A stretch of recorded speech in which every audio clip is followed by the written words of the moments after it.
It's all I thought about from the first moment I met him. We have got to work together. We've got to work together.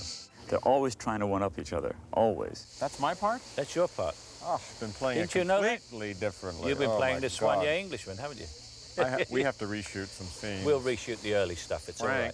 What's a lot of fun about being a con artist is they, especially for these actors, is they get to play different characters. It's going to turn out to be the happiest movie we're ever going to work on.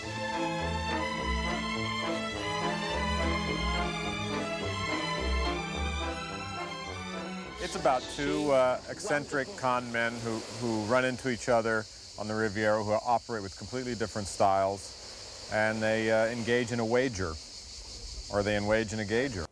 Suppose we try this. We find a woman, set a price, and the first man to extract the correct amount from her wins. Glenne Headly, who plays Janet, is actually the bet. We're trying to pass me off as the half-wit brother of Michael Caine. Ruprecht, don't take the cork off the fork. Why is the cork on the fork? To prevent him hurting himself and others. Part of the joy of watching Michael work is it doesn't look like work. Lawrence Jameson? Yes! Yes! Yes! Lawrence is older, more sophisticated, very sort of soigné Englishman. Yes. Your accent. I'm traveling incognito. Michael said, listen, I think I'd like to maybe do part of this movie in this accent. And I said, gee, Michael, I really don't know if that's going to work for the whole movie. And he said, come here, I'll audition for it. Come here, come here. A little German is like that. It's all very clipped and very sympathetic, but only up to a certain degree.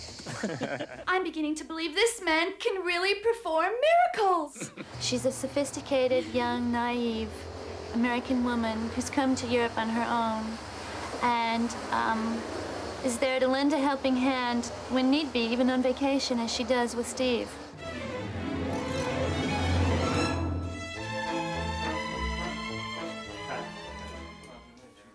Sometimes I really think that directing is a misnomer. I think you're not a director, you're a hoper. You get these people together and you hope it all works out.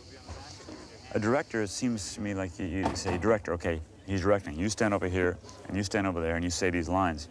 And I don't like to work that way. You got all these talented people here, on camera, off camera, trying to get from them what's good for the movie. I was looking for this kind of film where I just felt there was an opportunity to enjoy performance. You've got to have actors who enjoy each other and have the juice between the lines. Steve's talent really lies in doing the unpredictable. If certain comedians or actors go for this particular way, and they're all going that way, Steve will be the one person to go in the other direction. You'll enjoy Oklahoma's wide open spaces. Michael really enjoys life and enjoys food and good company and living well, but he also cares about the movie and cares about what he's doing. The only truism about performing and directing comedy is that you don't know a thing about comedy. I don't know a damn thing about comedy, and if I start knowing about comedy, then I'm in trouble. I think you just sit there and let something tickle you, let something happen. He has a great sense of timing that he has acquired through hundreds of thousands of shows. We were talking the other day about how many shows you think you've done in your life. I mean, and myself too, live shows, television shows, your whole life, and it's got to be 100,000.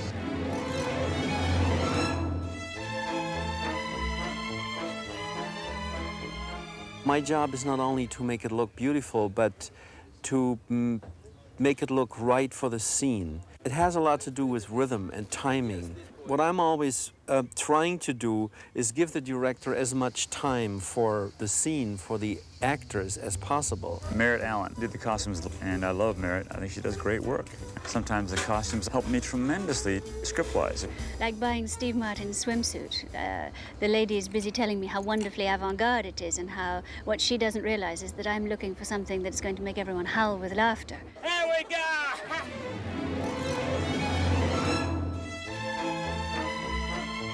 When I saw it was the south of France, I did say we're not going to be doing it in Yugoslavia or something with, you know, a sort of comic opera gendarme in the back to try and make it look like France, and a guy with a moustache and a string of onions going by on a bicycle with some Yugoslav peasant. It's very expensive to shoot here. Monsieur Andre, would you see what you can get for this, please? Not the royal ring, Your Highness. We shot in the Hotel du Cap Ferrat, which was great, but a little scary because we were encroaching upon guests who pay a fortune per day to stay there. It's a great location, obviously, for the rich and famous. I'd hate to think what breakfast costs. When I was 19, I came into Nice with a backpack and a sleeping bag on the train. And I always wanted to come back and stay at the Hotel Negresco. And so I thought that someday I would. Now, I'm executive producer on the movie, and they fly me first class out here and pay me a lot of money. But somewhere along the way, the dollar became very weak and the franc became very strong. So I couldn't afford to stay at the Negresco. But I did anyway. I stayed there for 4 days. Bonjour. This very beach you're looking at was made. All this sand was brought in. It's a sort of a romantic scene, and it's not very romantic, two people laying on rocks. We wanted a beach with no one on it. And that's the whole point. And there isn't a beach with no one on it. When there is someone on it, it's all topless. What am I leaving this place for? I love me here. That'll be great, because in all of snowstorms and slush and mush, everybody walk in and they'll see this. But in Los Angeles, it's just really warm, so what would you suggest there? In all that heat, people will be able to go into a cool theater. They'll be able to see for a distance, which you can never see in Los Angeles. Yes.